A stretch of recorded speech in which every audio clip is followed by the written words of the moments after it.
देख रहे हैं मीडिया श्रावस्ती न्यूज।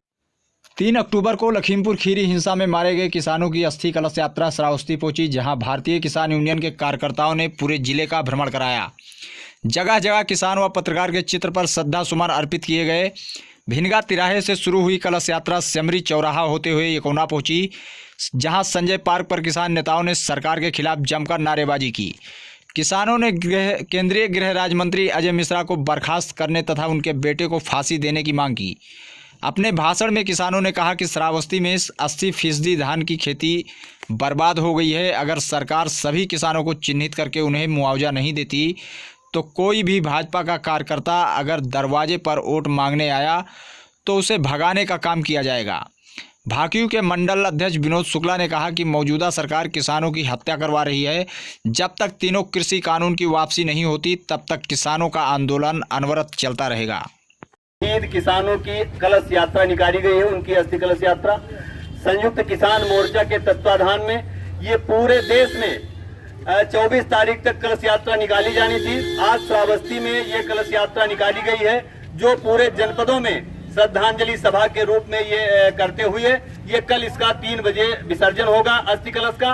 और इस यात्रा का ये मुख्य तौर पे ये उद्देश्य है कि इस देश के किसानों को ये बताया जा सके, इस देश की जनता को ये बताना जा सके कि किस तरह से किसान आंदोलन को बदनाम करने के लिए, किसान आंदोलन को समाप्त करने के लिए सरकारों के द्वारा दमनकारी जो हिटलर शाही व्यवस्था चलाई जा रही है, भारत का किसान उससे डरने वाला नहीं है। हम अपने जान की कुर्बानी दे देंगे, लेकिन इस देश के किसानी को, इस देश की खेती को, इस देश के नौजवान को, इस देश की गरीब को बर्बाद नहीं होने देंगे। हम आपके माध्यम से देश की जनता को बताना चाहते हैं, सरकार को बताना चाहते हैं, जिसका बाप केंद्र में गृह राज्य मंत्री के पद पे आसीन हो, आप देख रहे हो कि उसके खिलाफ जांच हो रही है। हिंदुस्तान में किस पुलिस में वो ताकत है कि उसके खिलाफ वो चार्जशीट दाखिल कर पाएगा।